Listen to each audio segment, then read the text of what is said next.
This is the Work Smart Hypnosis podcast, session number 83, Confidence, Creativity, and Flexibility. Welcome to the Work Smart Hypnosis podcast with Jason Linett, your professional resource for hypnosis training and outstanding business success. Here's your host, Jason Linett. Hey, it's Jason Linett here with a little bit of content from my live trainings.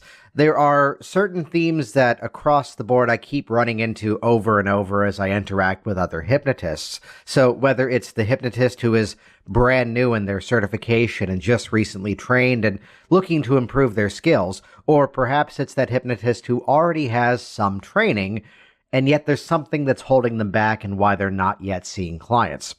In my experience, it basically comes down to three main bullet points that you're going to hear in this excerpt from my live training we're going to jump to in a few moments. The themes of confidence, creativity, and flexibility. That when we actually learn how to harness these skills, how to harness these as abilities, and also at the same time understand how we continuously refine them as we continue our journey into all things hypnosis, that's where we become even more skilled.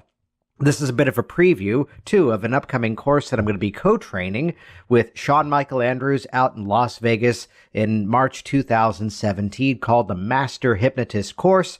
To learn more about that, head over to masterhypnotistcourse.com. Let's jump right in. This is session number 83, Confidence, Creativity, and Flexibility.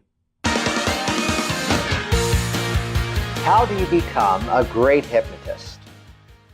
Hey, it's Jason Linett here, and in this video, I'm going to share with you some characteristics, the cornerstones of what I feel are the necessary components of becoming a great hypnotist.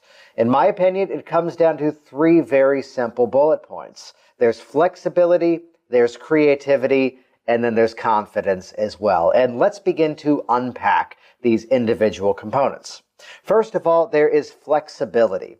And as we're talking flexibility, what we're really talking about here is adapting to a client-centered approach to hypnotism, which is basically the idea of fitting the process to the client rather than the client to the process. So a good example of this would be a day several years ago where by wonders of scheduling, I had a day of like 7 or 8 scheduled appointments that were all people in my office quitting smoking. And not for the sake of novelty, not for the sake of mixing it up and keeping it fresh. I did an entirely different process with each and every client, which again, hear that filter. It wasn't for my satisfaction of doing it differently. No, it was for the simple reason that each and every client presented a different style, a different flavor, a different set of goals even as to why they were in the office on that specific day with the goal of quitting smoking. So by having a more flexible process going into it, there's no moment of this is right, this is wrong. There's only what's appropriate on that specific day. As the late Charles Tebbets would say, deal with what emerges. So I would share some anecdotes of this over the years. Here's a day where there's a woman in my office, and let's stick with this quitting smoking idea. Here's a woman in my office, and she is here on about her 82nd birthday, and she's quitting smoking because, in her words, it's about time I did this. Which the motivation of health really wasn't the motivator for her. The motivation of, in her words, being allowed to be around her great-great-grandkids was every reason why she was wanting to quit smoking at that point. So to go this high road, low road game of here's all the horrible things that could occur within your health, I would have been throwing darts at that point and there wasn't a target there to hit. That would not have been the right approach for her. Meanwhile, here's another client, by way of example, that has many different, we'll call them health scares that are going on in terms of their current life. And perhaps playing that high road, low road game of here are these things that could get worse or potentially even better could improve now that you quit smoking. And that may be the perfect choice in that moment. And to completely throw the curveball at this, here's the guy that we're having a beautiful conversation about his history of when he's successfully stopped smoking in the past. And suddenly he leans in, and this dude is playing conspiracy theory with me about, I am convinced that, the 1% that's out there, they are investing their money both in the cigarettes as well as the pharmaceuticals. So whether they're killing me or making me an addict or hooking me into these drugs, that's why they want me to keep smoking. So for this guy, that session became, to use his language, the biggest middle finger to that 1% as to why he was quitting smoking and no longer playing into their games. I can tell you I've never done a session like that before or ever since then of that style. And by learning how to work in a more flexible style of working with your clients, that's what it takes to be a great hypnotist. The opposite of this would perhaps be, there's a hypnotist who I met one time whose statement was, "Oh, I love parts therapy. I absolutely adore parts therapy. And there's not a client who comes into my office that I don't end up doing parts therapy." I've got to raise a question to be, again, is that a practitioner that is truly listening to their client and adapting the process to the client rather than having a greatest hits album that they're just simply running their client through? If that's the case, I've got to raise some concerns about just how skilled of a practitioner they absolutely are. So as we work to actually improve our flexible nature, deal with what emerges, it makes it so that suddenly here's a client, and this will happen to you at some point. On the phone, this was the issue they presented, yet now they're in front of you in your office, and suddenly it's a very different issue. And to discover that calm nature of, yeah, we've got this. This is going to be easy. Let's work on that together. It's where there's not a challenge that can come your way that perhaps you're not ready for in some aspect, which in many ways links into the confidence, because in terms of my style of training, it comes down to creating what we consider to be a contextual nature of working with our clients, rather than compartmentalizing these individual components of, this is a stop smoking technique, this is a weight loss technique, this is an anxiety relief technique, this is a fear release technique, this is a pain relief technique. No. To break everything down to being a chunking up, a contextual nature of change. How do you feel now? How would you rather feel? What are those things you're currently doing, and what are those things you'd rather be doing? And from that component, from that perspective of working with our clients, we discover this gradable, flexible, as well as confident nature that there's really not an issue that someone could come into the office that at least you don't have a good idea of where to begin. I would share the favorite component of this. With full credit to Jerry Kine, I love this aspect of his training. He would tell his students, no matter what someone calls for on the phone, tell them, "Oh yeah, we work with that all the time. That's easy." And I love that. I have a small challenge with that because, simply put, I do not want to lie to my clients. And there's a wonderful story, though, of a client calling me up. And it's one of those moments where she's playing the slow reveal. She's not quite getting to the point of exactly what the issue is. And admittedly, as you hear the wind-up for this moment, it's a place where you could start to imagine the dark potential places this could possibly go. Well, my husband and I have been very traditional. We did not live together. We did not sleep in the same bed until we were married. And already my mind is wandering off to all these weird places. And eventually she lands on the issue itself. And I just recently discovered my husband's jaw clicks when he eats, and he refuses to go to a dentist, and it's driving me crazy. Could you hypnotize me so his clicking jaw doesn't bother me anymore? And for that, when I'm sitting there on one side thinking to myself, that's it? On the other side, I feel this compulsion, this urge to respond to her as I now do. "Oh yeah, we work with that all the time. That's easy." There's a beautiful pause. She then responds, "Really?" And I have defaulted in the honesty. "No, of course not. That's weird. However, I work with clients all the time. I'm in the Washington, D.C. area. I'm a few miles away from a major airport. And there's major traffic. There's planes flying overhead. And what about that person who suddenly, by their work, is transported to this area and now is having to deal with that noise for the first time in their life. And they talk to someone like me who used to live near a naval air station with jet noise overhead all the time. How do you live with that? And what's my common response? Live with what? So, yes, I work with people continuously in terms of tuning down the fears, the anxieties, the added stress of all this noise that's around us. So the same way that I can work with those people and find great success in terms of their corner office in Washington, D.C. with all the traffic noise, the loud environment at work and how to respond to that, it's the same methods I can use with you so that clicking jaw doesn't bother you so much anymore. In a related category, depending on the pronunciation, sometimes referred to as tinnitus or tinnitus, a ringing, or actually, as I used to have at one point, a buzzing static sound in my ear. Very often the tactic of working on that is not trying to completely eradicate the noise, yet instead to change the reaction to the noise. And by doing that, though, the awareness of the noise completely goes away. So again, it's a category that I'm very familiar with, yet the category specifically of the husband's clicking jaw, that I admit is new. However, the same tactics I've used over here are the same tactics I can use with you over there. Sound good? And I get this resounding, oh yeah. And she and I work together, the clicking jaw issue is gone, and down the line, husband eventually goes to the dentist.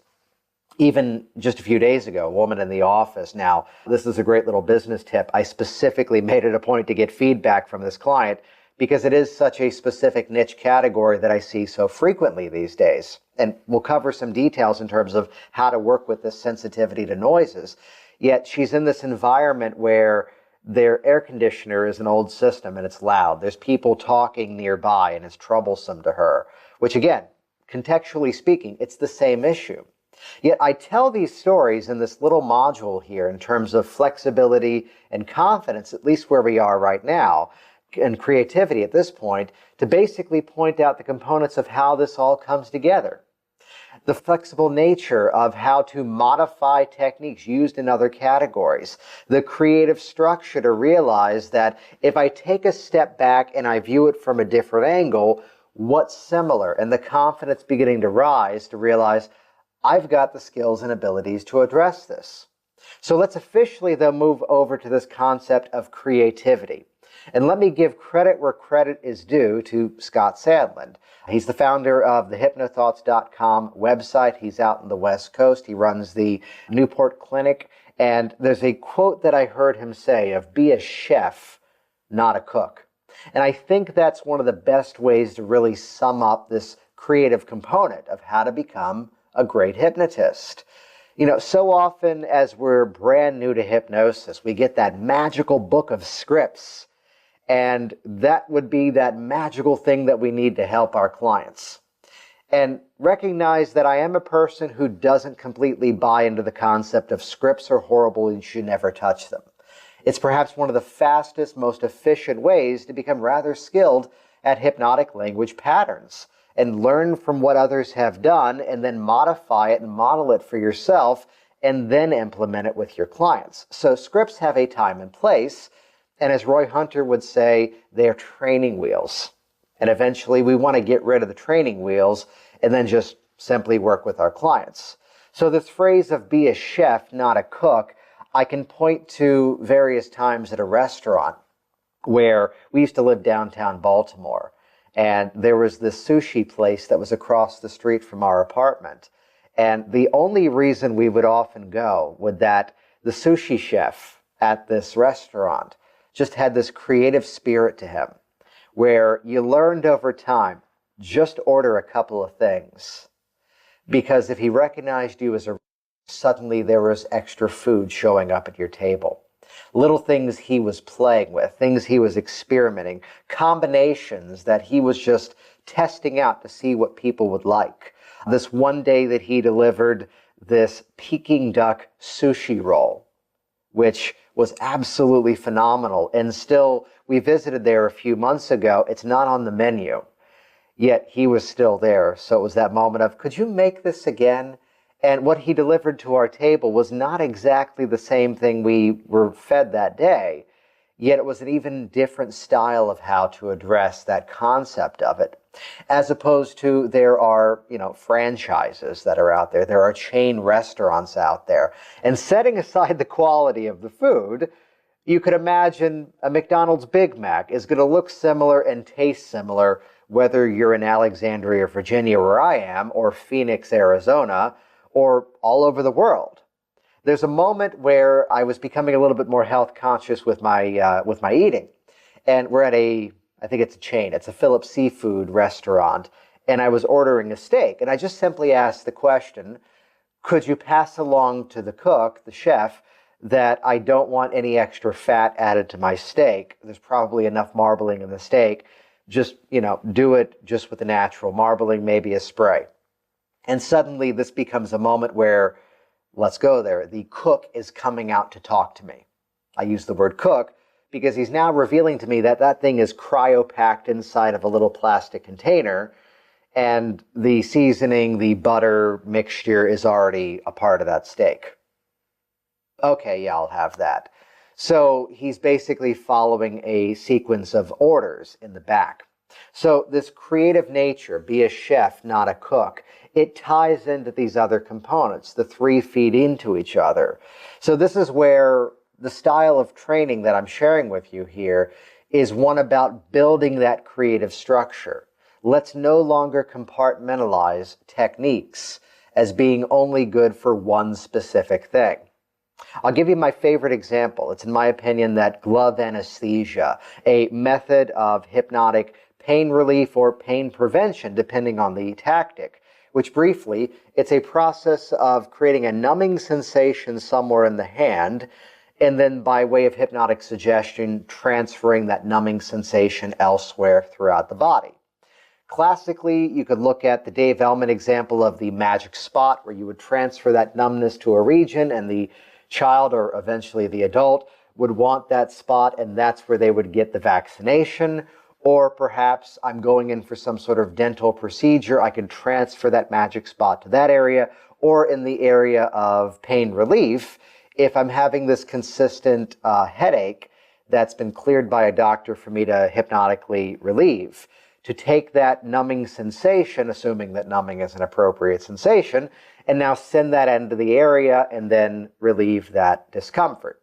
So recognize again that this is a technique that classically has been pigeonholed as a pain technique, a pain relief, pain prevention technique. However, let's take a moment and think about this contextually. Let's be a little bit more creative about it, as it were.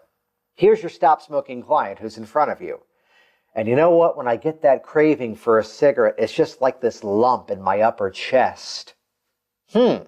There's a physical sensation that this man would like to change.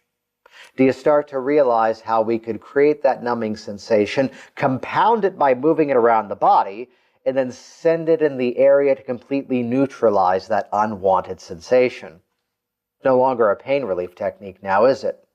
Well, when I get anxious when I'm at work, it suddenly shows up as this throbbing sensation in my head. Ooh, there's a feeling that this woman does not like. Do you see now how, with a little bit of creativity, we can actually start to modify this classic pain technique and change its applications and widen our tool belt of how we can better serve our clients? This is a little component where I live by the phrase in terms of hypnotic age regression, that regression ain't just about finding the cause. If we're a little bit more creative with our components of what's inside of the hypnotic age regression category, there's affect bridge technique of heightening a sensation and riding it to another event. Well, can't I also bring up an incredible sense of confidence and ride that to a moment where you felt absolutely fantastic? And then build a resource, build an anchor out of that? Absolutely. So rather than pigeonholing regression as this technique of raking them through the coals, dragging them through the mud of the past events, no, let's be a little bit more creative and just play that game of what's really happening as we're addressing these components. So by pulling out that contextual point of view of what's going on inside of these techniques, it allows us to be more creative. This folds in my favorite hypnotic quote from Michael Elner, which is to learn from people who disagree with each other. So if your background, if hypnosis is something you've already been doing, and you've heard others say that regression is bad, go take a full training in hypnotic regression. Yet listen through those filters of what are the components of this process that I can pull out and apply somewhere else. If you've heard people, I've never heard this one, someone say don't work with hypnotic pain relief. Yes, there's a whole series of ethical considerations that fold into that, which is a much longer conversation outside of the scope of this content here.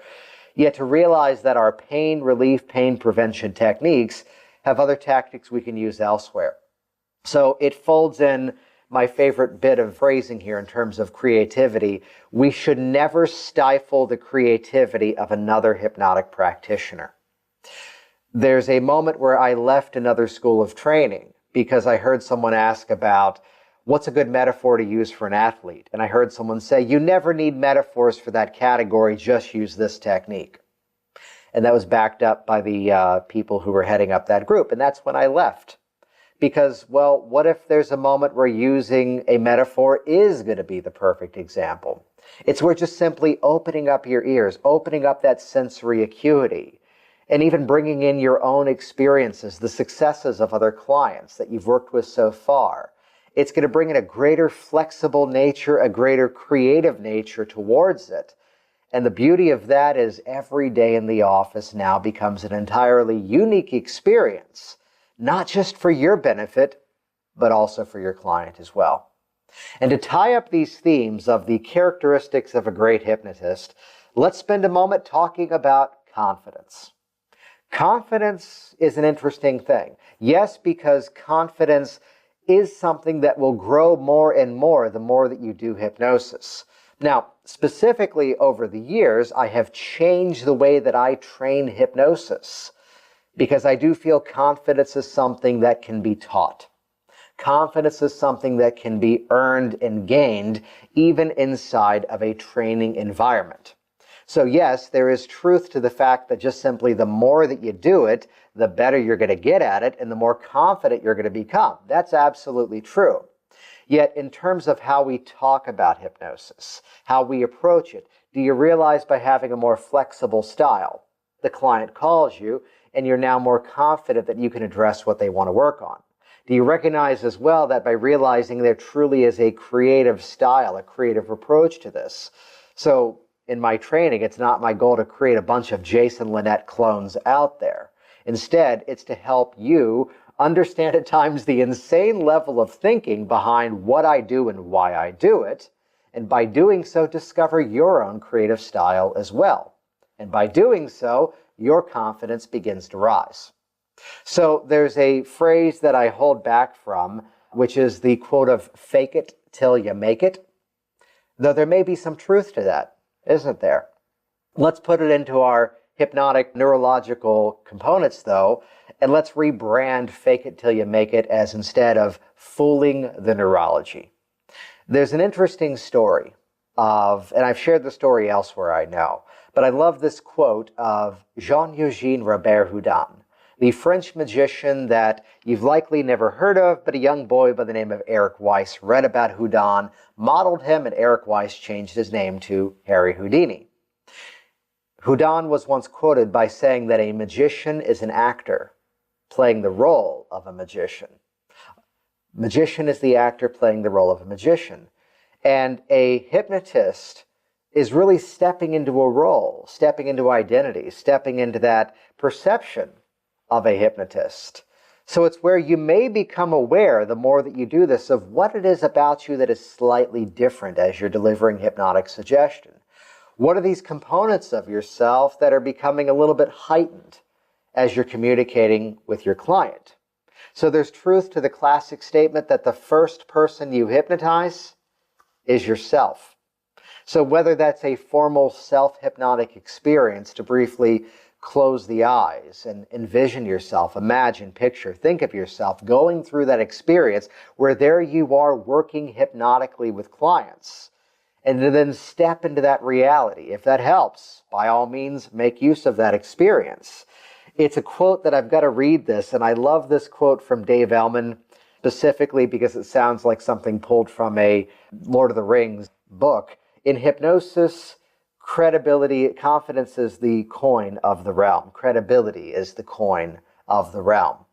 Which in many ways, if the client does not have confidence in you, they will not have confidence in the process. And likewise, if you do not have that confidence in yourself, it's that phrase that people can smell fear. People can smell that unnatural feeling to the sensation of the experience. So on one side of things, fold in the simple reality. The more that you do this process, the more confident, the more skilled you're going to become.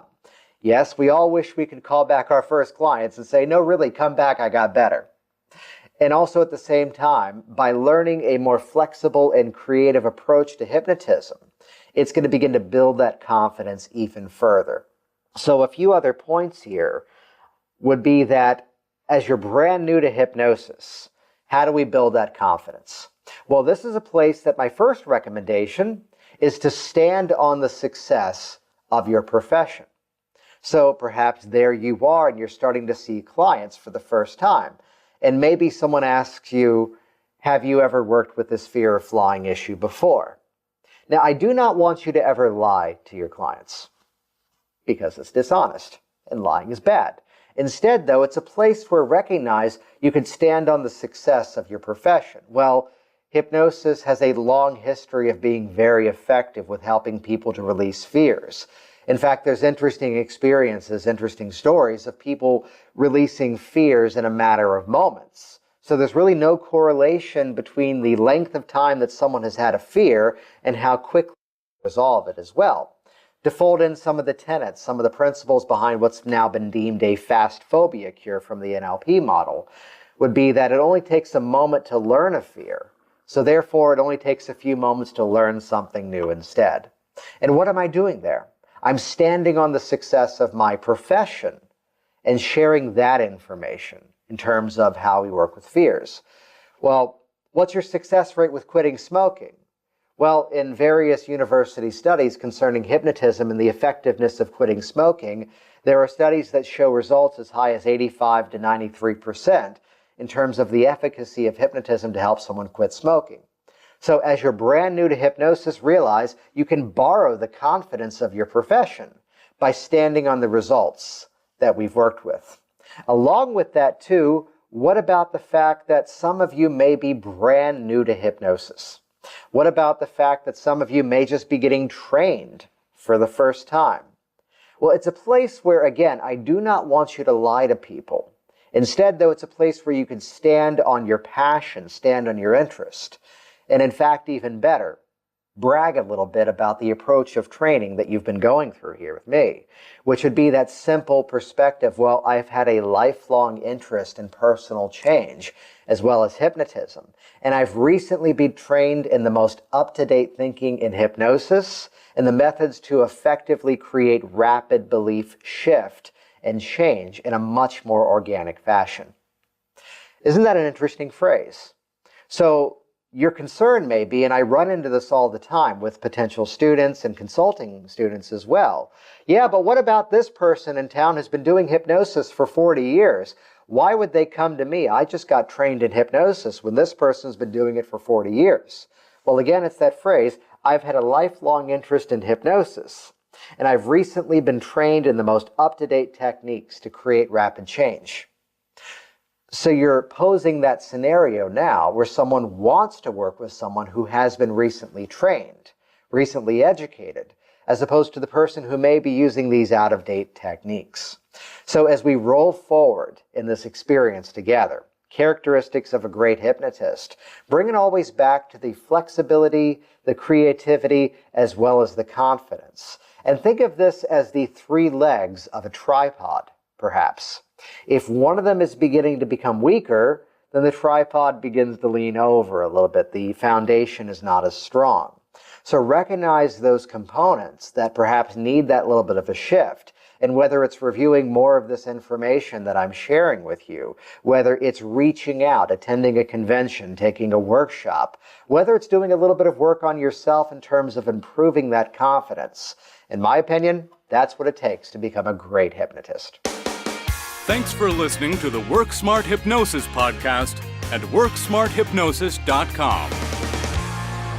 Jason Linett here once again, and as always, thank you so much for interacting with this program, for leaving your feedback over at the WorkSmartHypnosis.com website, or leaving your positive review over at iTunes. Also, I'd encourage you to head over to MasterHypnotistCourse.com. This is the advanced training that I'm going to be co-presenting with Sean Michael Andrews in Las Vegas in March 2017. MasterHypnotistCourse.com. Check it out. Hey there, it's Jason, and I want you to be one of the first to find out as we upload amazing new content. So do this right now. Click the subscribe button right here on this video. That's going to link you to our YouTube channel here, and you will be the first to find out as new resources and downloads are made available. Do it now.